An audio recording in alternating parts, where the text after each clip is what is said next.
Good morning and welcome to this week's pet pairing video. Let me start doing my makeup so we can continue chatting. I'm going to grab the Inglot eyeshadow primer to apply as usual as a base for my eyeshadows. So how have you been? What's up? What's new? What's cracking? I've been having a really hard time restarting this YouTube thing after the 1.5 month of craziness at work.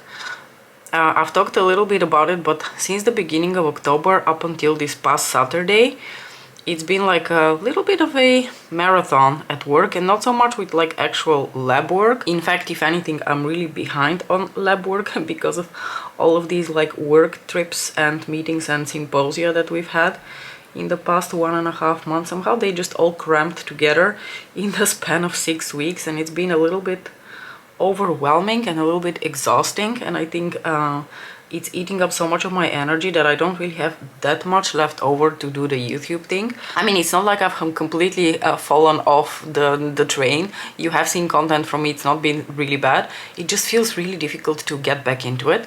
I'm going to take the Estee Lauder Double Wear Foundation in the shade 2N. So yeah, the problem is I'm just physically really tired, and when I'm physically really tired, I just don't feel like doing much. I feel really uninspired. Obviously, because I have this like series running, and I started the series with the two Natasha Denona palettes, I don't really have to think too hard about content. In fact, there is one specific video that I've been looking forward to making for a while now, which is ranking all the luxury eyeshadow formulas that I've tried. The only consideration that I have for this video is that so many brands have been coming out with like luxury brands have been coming out with eyeshadow in these past months, and by no means have I tried it all. I haven't really tried anything from Prada, from Hermes. I haven't tried Darban eyeshadows, and those are all brands and eyeshadows that I don't know that I really have any like intention to be trying in the near future. So, oh, I also have never tried Chanel eyeshadows. So there's also a lot missing. So on the one hand, I think it would be really fun to do such a little ranking with the brands that I have tried. But on the other hand, I think, will it really be super comprehensive if I don't have or don't plan on buying all these other ones? So, you know, it's a little bit of weighing the pros and the cons. I think I'll probably do it because in the end of the day, I have at least like 5 or 6 brands that I could talk about. But yeah, I'd be curious to hear how you feel about it. I'm going to put the Dior Skin Correct Concealer in the shade 1N. Also, Black Friday is coming up, and I am wondering what is on your wish list. What are you getting makeup, or, you know, not even non-makeup wise? I'm curious what you guys are buying. I already made kind of my first Black Friday purchase, which is the Nirvana in Bloom Blush Bronzer Highlighter Trio from McGrath Labs. I did talk about it when the collection was announced, what I was going to buy, and that I was very tempted by trying one of these little trios, but I was not going to buy it, you know, on launch day at more or less full price. So I did wait it out for the Black Friday sales, and I purchased it 30% off, but that is the only thing that I purchased from McGrath Labs. I mean, I've also like sort of run out of things to buy from her brand. I may have 1 or 2 of her matte trans lipsticks on my list, but I know that the Cyber Monday sale is coming when these are going to be 14 euros, so I think it might be a little bit wiser to wait for that if I really decide to go ahead and purchase more lipsticks from Pat McGrath, which I'm not really sure about as of yet. I'm going to set with the Gucci finishing powder. I've been using this powder a little bit more consistently lately, and I've noticed that it isn't really as effective as my Charlotte Tilbury powder in preventing oil breakthrough throughout the day. I mean, don't get me wrong, it's still a good powder, and combined with the Double Wear Foundation, I don't really have a lot of issues with my foundation moving around or, you know, smearing around throughout the day. But if I compare how fast I have to blot my face throughout the day, I just kind of had a feeling that with the Charlotte Tilbury powder, I don't really have to do that until quite late in the afternoon, and I could even not do it at all. Whereas with this one, already a little bit before lunch, I feel like my forehead is quite shiny. So that's interesting. I'm going to do my brows with the Too Faced laminating brow wax, because I mean, otherwise they go on the face rather similarly, in the sense that they both have this like sort of blurring, mattifying quality to them. Neither of them is you know, like the Dior Backstage powder, or one of those like baked gelée powders, or like an hourglass powder, which doesn't really like dull your foundation down. It's sort of like your face sort of still remains a little bit glowy in a way. The Gucci and the Charlotte Tilbury powder, they absolutely dull down the foundation, which is what I'm, you know, most of the time going for, because I know that throughout the day my own oils are going to do an excellent job at making me look dewy, so I don't need to look dewy already at the start of the day. In the summer I rather enjoy it to have a bit more of like a dewy base, not shiny, not greasy, dewy. But yeah, it's just a little thing that I noticed with the Gucci powder, because I've been using it a bit more lately. That's also a little bit the thing, when you have so many different products in the same category and you switch around them quite a bit, you only start to notice the subtleties in their performance when you use them consecutively for a prolonged period of time. And I haven't really had that much time to get to know that Gucci powder, because I've been switching around a lot between the Charlotte Tilbury and the Dior, because they both have huge pans in them, and I'm sort of going for the panning them by the end of the year, which is not going to happen with either of them, I can tell you. I don't really powder that extensively to be able to finish 2 powders by the end of the year. That's just crazy talk. Alright, let's take Bronze Mahogany actually for my bronzer. I'm kind of going on the eyes. I have like this desire to wear like a very like delicious warm chocolate brown smoky eye, and I think Bronze Mahogany is going to go really well with that. So yeah, I was talking about Black Friday. Other than that, I don't really have a Black Friday wish list. There's really no big ticket item that I'm waiting to get during a Black Friday sale. I think I might just place an order with Paula's Choice, because I do often order with the Black Friday sales, even though her sales throughout the year are exactly the same. I think I need to go for a very heavy-duty moisturizer, because I currently don't have one for the night time, and I think the winter months are reminding me that I really need to have one in my rotation.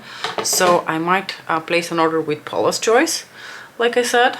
Then the trio thing from Pat McGrath Labs, which I'm really excited about.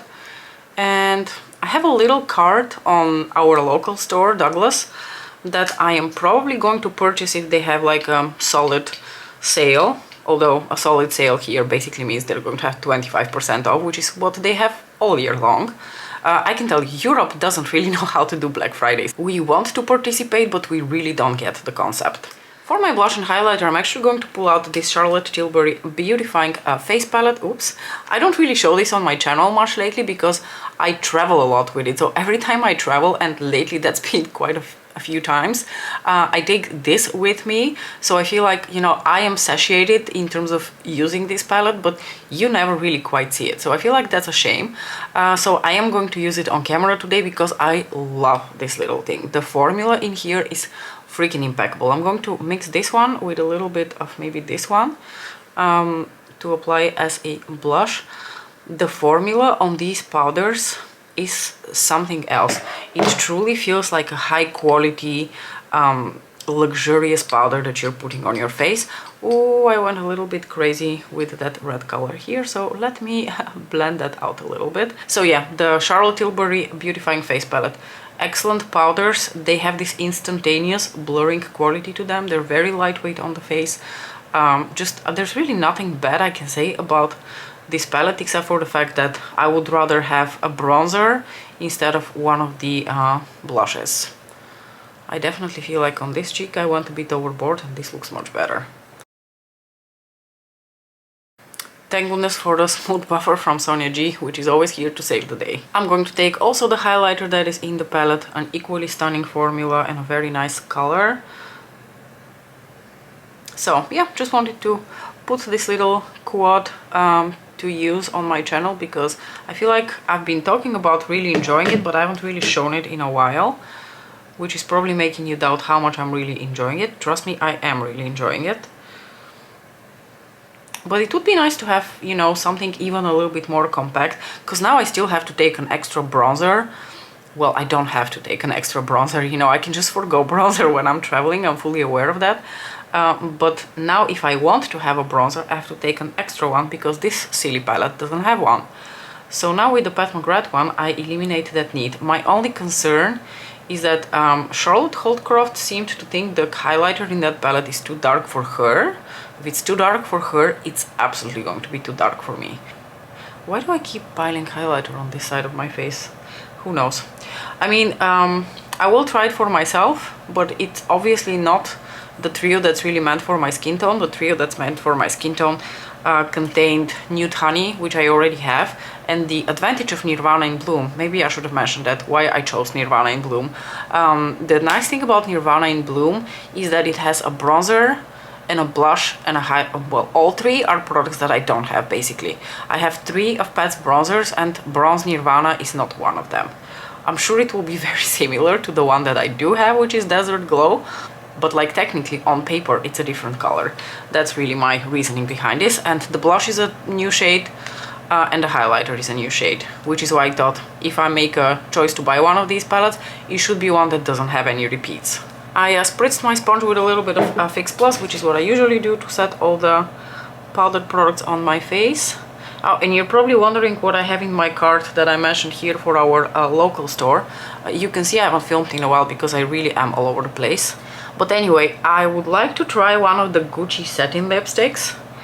And actually, if any of you have experience with those, with the formula and with the shades, and you can comment, please do. Because I tentatively have the shade Janet Rose in my cart, but Janet Rust in my cart, which sounds like a lovely color, but it also sounds like a color that I have 5 times over. So on the one hand, I want to buy something I don't have, but on the other hand, I should probably not buy colors that I'm not going to wear. So if you have experience with that shade range and you can like recommend a color for me, please do. I've zoomed you in a little bit closer so we can get started on the eyes. I realized that I hadn't really featured Subversive in my pet pairings in a really long time, so I was sort of craving to pull it out, and then I thought, oh, chocolate eye, oh, this beautiful satin shimmer over here. So I'm actually going to just be using these 2 shades from the Subversive palette today. I think I'm going to start off with this one by just like applying it here in the base of my lashes, and then I will apply this one all over the lid and blend it out. I don't think I'm going to reach for an actual like matte transition shade, but I might change my mind and pull out a statuesque if I feel the need to. So first I'm going to go in with this brownie, like dark brown shade, to create a bit more depth in the lashes as well as a little bit in the outer corner. And besides the Gucci lipstick, I have something extremely like foolish, silly and indulgent and completely unnecessary in my cart, which is the Gucci lip balm. It's a lip balm which comes in the most beautiful, elegant, vintage compact, and I'm not buying it for the lip balm, I'm buying it for the compact because I want to feel bougie every morning when I apply this lip balm on my face before I start doing my makeup. I always apply some sort of a lip balm on my face, on my lips before I do the rest of my makeup, just so my lips are hydrated before I go in with a lipstick. And I've been eyeballing this lip balm for like the longest time, and one of the consequences of being tired and a little bit grumpy is that you want to indulge into completely preposterous indulgent items such as this lip balm. So it is very well possible that I am going to purchase a lip balm and feel absolutely ridiculous about myself. So these are the 2 Gucci items, and I also have 2 Guerlain quads in my cart. Since Guerlain seems to refuse to give me any more of their baked quads, I might have to go ahead and buy more of the core line, because the limited edition ones have all been in their standard formula, which is super disappointing. I'm going to grab this brush from M Brush by Maxineshka. This is number 6, which is a little bit of a, well, it's not really MAC 217 because it has a different shape to it. I really like the shape of this brush because it's flat, it's tapered, but it's also fluffy, so you can apply and blend color with it. So, and I'm going to go into the satin brown over here to apply all over my lid initially, very sheerly, or well, I think I'm just going to apply it very sheerly. and then we will see. I probably had a bit of gathering of the eyeshadow primer here, so now I have a bit of a line. That's fine, you're not really going to see it later when I apply a little bit of the topper over it, but oh well. It's a bit of a chaotic morning, as you can tell. Anyway, so I have two more Guerlain quads from their core line, because they are just not willing to give me any more of those beautiful eyeshadows in their baked formula. And the shades that I have from the Guerlain range are something with a butterfly and majestic rose. And I have doubts about majestic rose because obviously it's very pink, and I didn't buy Sunlit Seduction because it was so pink. Why on earth am I buying pink eyeshadows from Guerlain? Just because they're in the baked formula, probably. There is actually a very pretty brown in that majestic rose palette, and one of the pinks actually looks really nice. But I think what I'm going to do is possibly purchase those on Vinted, because I saw them for a really good price on Vinted. But before I do that, I'm going to go back in store and swatch them, because luckily at least I can swatch these eyeshadows in store before I make the foolish decision to buy them. And then I will decide whether I'm going to purchase them. So the Guerlain quads are a little bit of a, you know, tentative thing. I think I'm probably going to go for the two Gucci items because I'm very curious about their lipsticks. The packaging looks glorious. I can tell you, Gucci has me with their packaging. They have me in their back pocket. I'm their bitch. Out of all the luxury brands, I think they, without a doubt, pull on all of my strings when it comes to their packaging. Honestly, just this as it is already such a beautiful, like brown smoky eye. But obviously, I am going to apply some sparkly things over top. So let me grab some of my NYX glitter glue. I'm taking the NYX glitter glue and I'm going to apply just the tiniest bit of that in my inner corners and over the satin brown shade. But like the absolute tiniest bit. And I will try to be very gentle when I dab it onto the brown so that I don't really lift the brown. Okay, and now I'm going to grab for, what's this called again? I'm going to grab for Bordeaux Bliss from the New Queens. And there is one eyeshadow that I didn't get around to using in my initial look. Actually two, I didn't get around to using this one either, but I'm more intrigued by this one. So this is one of the flaky shades in this quad, and it has this beautiful sort of like red pink sparkle to it. I'm going to resort back to the Bordeaux Bliss Queen, and I'm going to take this beautiful metallic pink shade to put through my inner corner. And my camera is being a little bit weird. So my previous video didn't have a proper outro because my camera had just stopped recording, and I just noticed that it did the absolute same thing. It said recovering data and then it kind of had stopped recording. And I'm a little bit concerned because this is my new fancy camera that I bought not even 2 years ago. So I sincerely hope there's nothing wrong with it, and although something would suggest that there is something wrong with it, because it's not normal that it just stops recording in the middle of my session here. I am rather displeased about that. This is actually going to turn into quite a simple look because I'm just going to go back into the Subversive palette now, take the satin brown and pull that on my lower lash line, and that will be the whole look.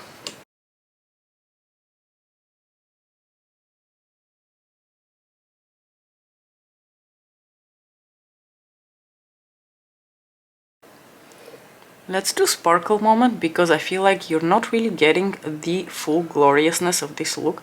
Oh my gosh, look at this chocolate brown and those red sparklies. I love this. Sometimes it's hard, like with daylight, to tell how beautiful these looks are if you are like under artificial or low lighting. So I really hope that you're getting the full scope of this look now.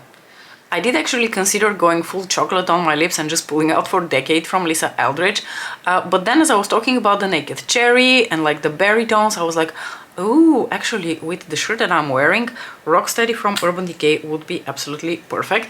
This is one of my Vice lipsticks from Urban Decay. This is their cream line, and if I'm not mistaken, this is one of the colors that was originally released with the Gwen Stefani collaboration back in 2016. I did purchase the color when they reintroduced it in the regular line, which is not to say that this still isn't a very, very old lipstick. excuse me, the last bits of that cuff are still coming out. This is still a very old lipstick, but it still performs beautifully, and I absolutely love how it looks with the eyes and with the shirt. I am just digging the vibe. Anyway, I hope that you enjoyed this look. Do let me know what you thought about it. Do let me know what you're picking up for Black Friday. I'm obviously particularly interested in what kind of makeup you're going to be buying. Let's, catch up in the comment section below. I look forward to seeing you there. For now, thank you so much for watching, and I'll see you in my next video. Bye!